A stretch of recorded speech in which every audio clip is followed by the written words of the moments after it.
आज हम लोग पढ़ेंगे केमिस्ट्री, और केमिस्ट्री में क्या पढ़ेंगे? पहला चैप्टर। पहला चैप्टर क्या है? पहले चैप्टर का नाम क्या है? जल्दी बोलो। Chemical reaction and equation. तो चैप्टर का नाम है केमिकल रिएक्शन एंड इक्वेशन। अब इसको पहले समझने से पहले हम एक चीज देखना चाहेंगे और समझना चाहेंगे। जैसे पानी है, वाटर है, तो वाटर जो आपने लिया, अगर वाटर को हम हीट करते हैं, अगर हम हीट कर देते हैं, ये है कैसा? लिक्विड है, और जब आप इसको हीट कर देंगे तो ये क्या हो जाएगा? स्टीम बन जाएगा। क्या बनेगा? स्टीम। ठीक, ये क्या हो जाएगा? गैस। लेकिन इसकी जो प्रॉपर्टीज हैं वो और ये लगभग एक जैसे रहेंगे। ठीक, जैसे इसका फार्मूला है H2O, तो इसका फार्मूला भी क्या है? H2O होता है। अब आपने इसको क्या करा दिया? कूलिंग कर दिया, ठंडा कर दिया, तो क्या हो जाएगा? ये आइस बन जाएगा। तो आइस का ही फार्मूला क्या होता है? H2 होता है। तो अगर हम देखें, इसका फार्मूला चेंज नहीं हो रहा, वही चीज रहेगी। ठीक, तो इस तरीके का जो चेंज है, ये चेंज होता है फिजिकल चेंज। फिजिकल चेंज, ठीक है। दूसरा हम क्या करें? जैसे मान लो हमने यहाँ पर KClO3 ले लिया, KClO3, पोटेशियम क्लोरेट, और इसको हीट किया हमने। जब पोटेशियम क्लोरेट को हीट करते हैं तो ये बन जाएगा KCl प्लस O2, ऑक्सीजन बाहर निकल जाती है। तो ये जो बनते हैं, इनकी प्रॉपर्टीज इनसे बिल्कुल अलग होती है, एक नया सब्सटेंस बनके तैयार होता है। तो इसको कहते हैं केमिकल चेंज है। तो अब यहां पर हम ये कह सकते हैं कि पूरे यूनिवर्स में दो तरीके की चेंजिंग होती है। एक चेंज होता है केमिकल चेंज और एक होता है फिजिकल। ठीक है, तो इसमें आपको जो है यही लिखना है। ठीक, इसमें आप लिख सकते हैं कि हम अपने चारों तरफ जो देखते हैं चेंज, वो दो तरीके का चेंज है, एक तो फिजिकल और एक केमिकल। अब आप क्या देख रहे हैं? आप देख रहे हैं कि इसको अगर हम ठंडा कर दें तो क्या होगा? तो फिर वाटर में कन्वर्ट हो जाएगा। और इसको गर्म कर दें तो क्या होगा? ये वाटर में कन्वर्ट हो जाएगा। मतलब इसको एक दूसरे में चेंज किया जा सकता है। ठीक है, एक दूसरे में चेंज किया जा सकता है। तो इसमें लेकिन हम इसको हीट कर दिया तो चेंज हो गया, फिर आसानी से इधर चेंज नहीं होगा, अपनी ओरिजिनलिटी ये नहीं होता है। ठीक, इसमें क्या होता है? एक दूसरे में चेंज, ये फिर दोबारा से हम कर सकते हैं, मतलब रिवर्सिबल प्रोसेस। मोस्टली ज्यादातर अगर आप मोटे तौर पे देखें तो जो फिजिकल प्रॉपर्टी होती है वो आसानी से रिवर्सिबल प्रोसेस होती है, रिवर्स हो सकती है। लेकिन केमिकल जो चेंज होता है वो आसानी से रिवर्स नहीं होता। जैसे मान लो अब आपके पास दूध है, दूध आपने रख दिया, वो बन गया दही। क्या दही से फिर दूध आप बना सकते हैं? नहीं बना पाएंगे, केमिकल चेंज है। ठीक है, ये आसानी से नहीं होगा। तो इसमें आप लिख दीजिए physical change can be easily reverse. Physical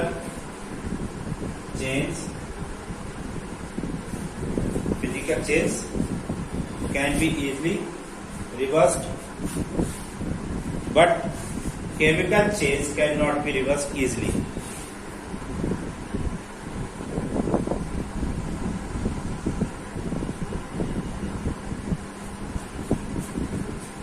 हाँ, तो ये आपने लिख लिया, बोला था कि physical change can be easily reverse but chemical change can not be reverse. इसका मतलब ये नहीं है कि केमिकल चेंज रिवर्स नहीं होता है, लेकिन आसानी से नहीं होता।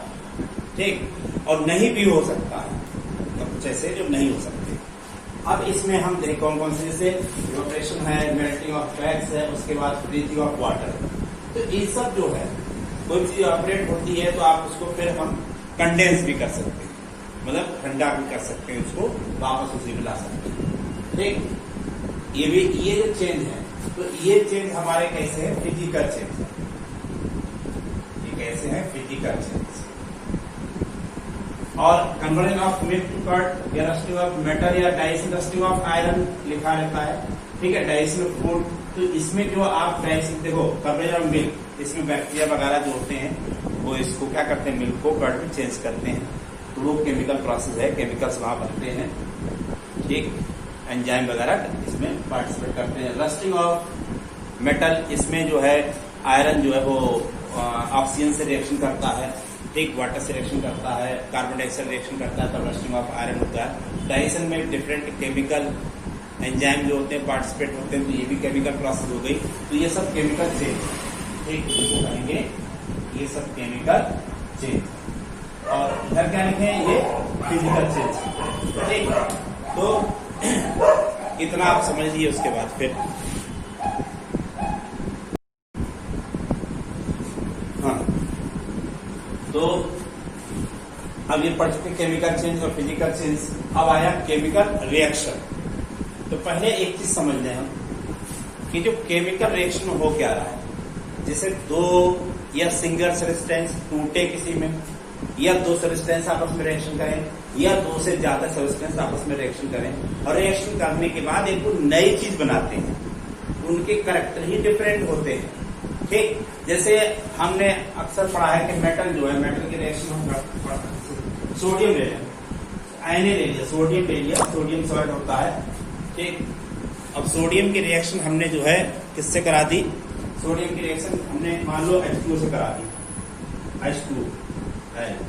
ठीक, ये रिएक्शन हमने ऐसे करा दी। तो इसमें क्या होगा? H2O को लिख सकते हो आप HOH, ऐसे लिख सकते हैं इसको। तो यानी Na और OH, तो क्या हो जाएगा? NaOH बन जाएगा। ठीक, NaOH, ये एक एक्वा सोल्यूशन होगा। NaOH, बाकी आप बचा क्या? अब इधर जो बचा वो बचा हाइड्रोजन। तो हाइड्रोजन अकेला तो जाता नहीं, हाइड्रोजन कहते भाई OH ये इसके साथ आ गया, हाइड्रोजन बचा, तो हाइड्रोजन अकेला तो रहेगा नहीं, तो दो हाइड्रोजन आपस में रिएक्शन करके H2 बनाएंगे। ठीक, ये एक गैस हो गई। तो हम बैलेंस करने के लिए इसको 2 से मल्टीप्लाई करें। ठीक, जब यहाँ 2 से मल्टीप्लाई करोगे तो आप इधर भी 2 से मल्टीप्लाई करोगे, यहाँ करोगे तो यहाँ भी करना पड़ेगा। तो एक बैलेंस इक्वेशन हो गया। अब इसमें हम क्या देख रहे हैं? इसमें हम ये देख रहे हैं कि ये दोनों सब्सटेंस आपस में रिएक्शन करके नए सब्सटेंस बना रहे हैं। ठीक है, तो ऐसी रिएक्शन जिसमें 2 और मोर देन 2 या 1 ही सब्सटेंस चेंज होकर के नए सब्सटेंस बनाए और उनकी प्रॉपर्टी जो हो वो इनसे डिफरेंट, अलग, तो इसको हम कहते हैं ये एक केमिकल चेंज है। और इसको जो हो रहा है इसको हम कहते हैं केमिकल रिएक्शन। तो डेफिनेशन क्या होगी वो लिख लीजिए इसको।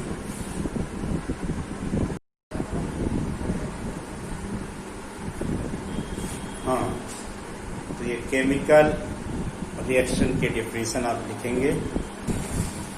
ये डेफिनेशन इसकी हो गई केमिकल रिएक्शन की। ठीक, अब डेफिनेशन लिख लेंगे, लिख ली।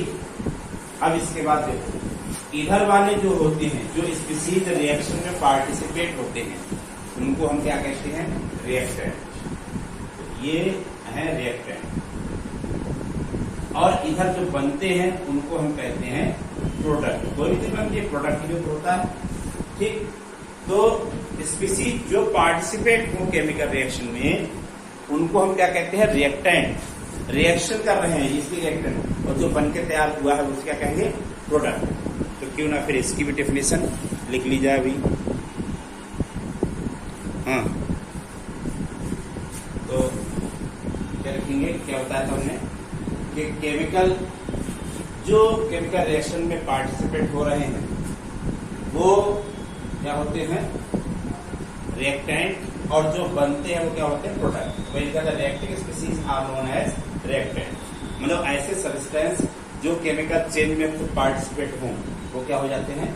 रिएक्टेंट। वही लिखा था, the substances that undergo chemical change in chemical reaction, the new species form in reaction are known as product. जो बनते हैं नए स्पीसीज केमिकल रिएक्शन में, उनको हम क्या कहते हैं?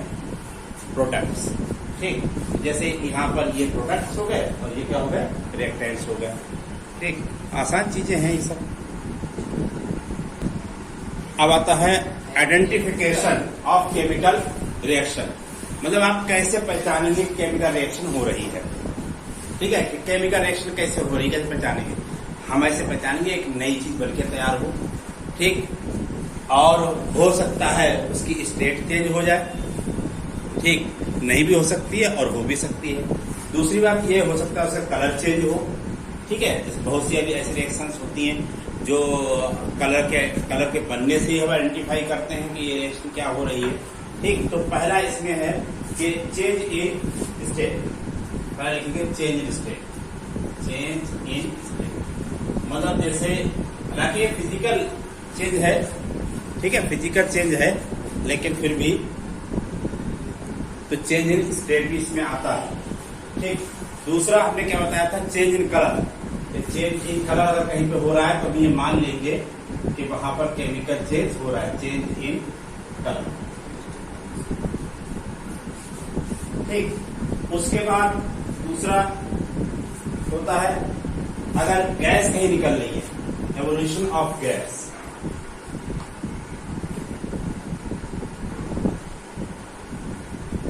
एवोल्यूशन ऑफ गैस, गैस कहीं निकल रही है। जैसे आप देखते हो कि मेटल जो है जब एसिड के साथ रिएक्शन करती है, मेटल एसिड के साथ जब रिएक्शन करती हैं तो गैस निकलती है। तो एवोल्यूशन ऑफ गैस अगर हो रहा है।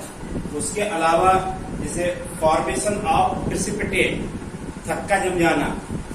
थक्का जम जाना तो मिल के कोई चीज बड़ी बड़ी हो जाए, छोटे छोटे मॉलिक्यूल मिल करके बड़े बन जाते हैं, बादल जैसे स्ट्रक्चर टाइप बन जाते हैं। हाँ, दूध फट जाता है ना, तो वो अजीब सा हो जाता है, तो वही प्रेसिपिटेट हो जाता है। तो इसमें लिखोगे फॉर्मेशन ऑफ प्रेसिपिटेशन। मतलब क्या है? ये तो फॉर्मेशन ऑफ पीपीटी लिख दे रहे हैं।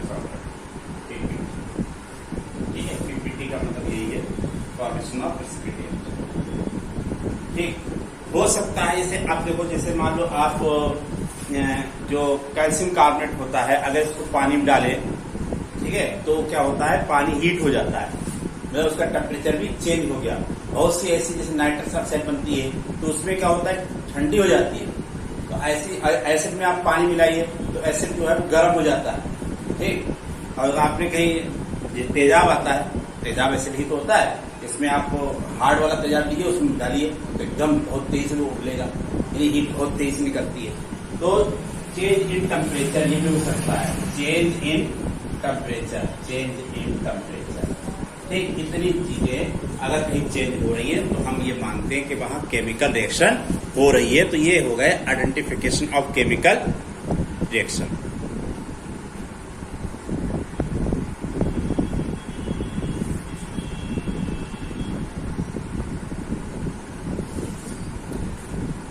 अब देखो, इसमें से हम ले लें कार्बन है, कार्बन को आपने जलाया तो कार्बन डाइऑक्साइड बन के बाहर निकली, तो ये भी एक केमिकल चेंज हो गया।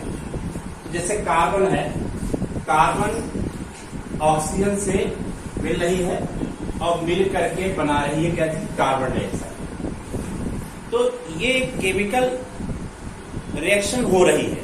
अब केमिकल रिएक्शन को हम ऐसे सुना लिखेंगे, तो केमिकल रिएक्शन को, जो केमिकल रिएक्शन हो रही है उसको एक इक्वेशन में लिखा जाता है, जिसको हम कहते हैं केमिकल इक्वेशन। तो अब अगली हेडिंग हमारी क्या है? Chemical equation.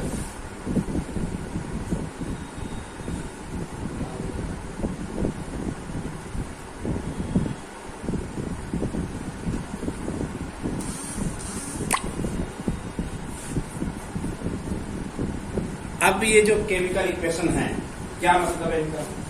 हम इसको लिखना चाहें तो जैसे इसको हम लिखेंगे सी से, सिंबल हमने इस्तेमाल किया, कार्बन का सिंबल क्या होता है? सी।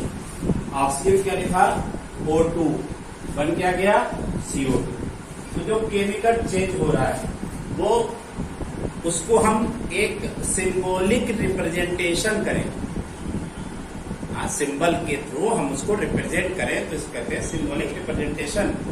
ठीक है, जो केमिकल चेंज हो रहा है, अगर हम उसके जितने भी कंपाउंड हैं, एलिमेंट हैं, हम उसके सिंबल को लिख करके रिप्रेजेंट करें क्या चेंजिंग हो रहा है, तो इसी को हम कहते हैं केमिकल इक्वेशन। तो आप सीधे कह सकते हो केमिकल इक्वेशन जो है एक ऐसी इक्वेशन है जो केमिकल चेंज को रिप्रेजेंट करती है। ठीक, उसको हम क्या कह देंगे, केमिकल इक्वेशन। ठीक, इसमें लिख लो, लिखो।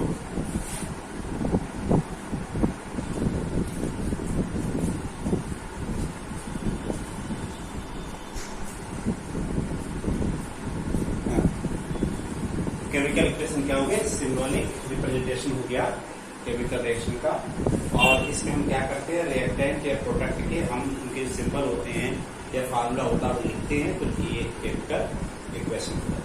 एक डेफिनेशन आपको, अब किसी की भी इक्वेशन आप लिख सकते हैं ऐसे ही। जैसे हमने कह दिया कि मैग्नीशियम ऑक्सीजन से रिएक्शन करके मैग्नीशियम ऑक्साइड बनाता है, तो ये भी आप लिख सकते हैं।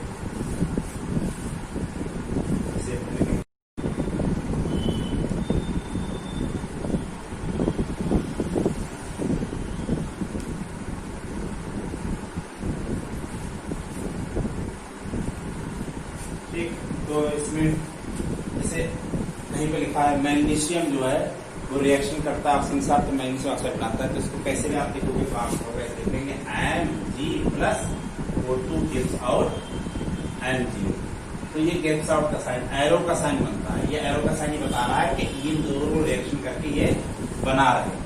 तो जो पहले लिखते हैं वो रिएक्टेंट पहले लिखते हैं एरो से, ये रिएक्टेंट हो गए, और बाद में क्या लिखते हैं, प्रोडक्ट लिखते हैं, ये प्रोडक्ट हो गए। ठीक, ये रिएक्टेंट ये प्रोडक्ट, इस तरीके से। तो केमिकल जो इक्वेशन है वो केमिकल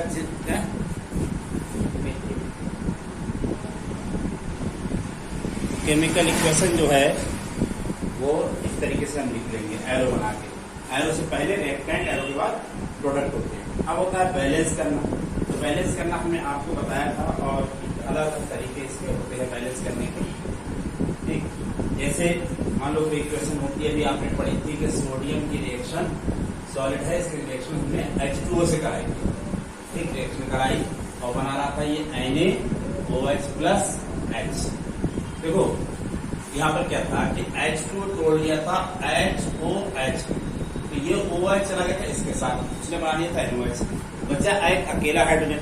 तो हाइड्रोजन अकेला नहीं होता, ठीक है, तो वो दो हाइड्रोजन होंगे साथ में, यानी वाटर का दूसरा मालिक फूटेगा तो बनाएगा H2। तो इसका मतलब यहाँ पर दो लिखना पड़ेगा। ठीक, जब दो लोगे HOH दो लोगे तो ये दोनों तो चले जाएंगे इस Na के साथ में, Na भी तो लिखना पड़ेगा। और ये बना करके यहाँ पर दो लिखा है तो यहाँ दो लिखना पड़ा, अब यहाँ दो लिखा है तो ऑक्सीजन बैलेंस करने के लिए यहाँ दो लिखना पड़ा, क्योंकि ऑक्सीजन यहाँ एक ही है। ठीक, तो सोडियम तो हो गए, इसलिए यहाँ भी तो लिखना पड़ा। तो ये अनबैलेंस इक्वेशन हो गई।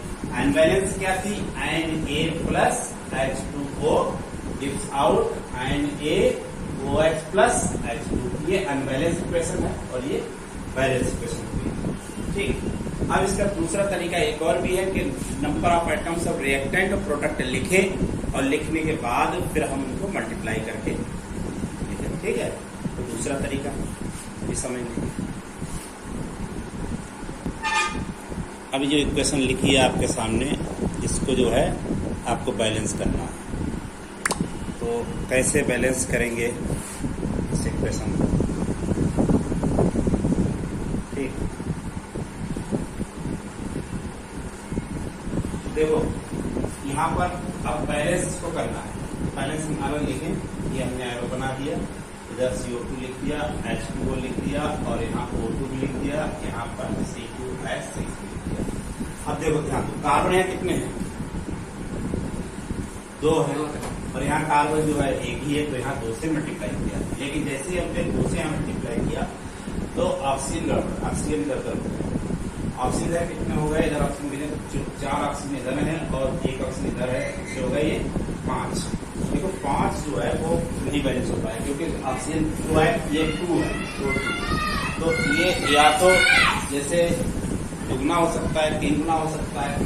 तो इसको हम एक काम कर सकते हैं, हार्डन यहाँ कितने हैं, हार्ड कितने हैं 6 है, तो यहाँ हमको 3 से मल्टीप्लाई करना पड़ेगा। अगर हम मान लो इसको 3 से मल्टीप्लाई कर देते तो 3 ऑक्सीजन ये हो गए और 4 ये हो गए। 3 और 4 कितने हुए, ये ऑक्सीजन कितने हो गए, 7 ऑक्सीजन है ना। तो देखो अब इधर 7 हुए ना, और इधर कितने हो गए, 2 ही। अभी भी जो है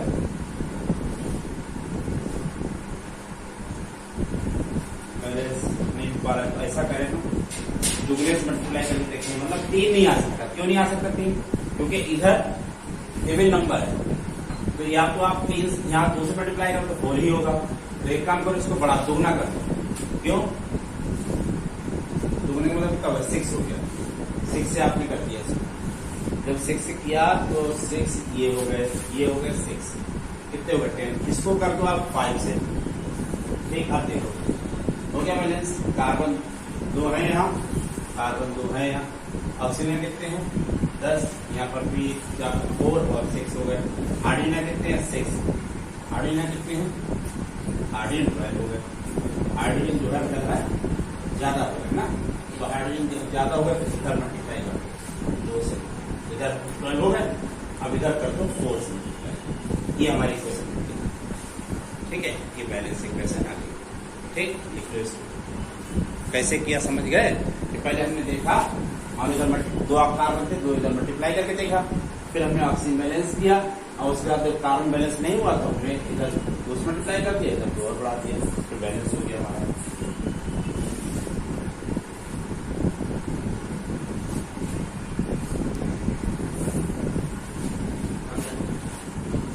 चल नहीं रहा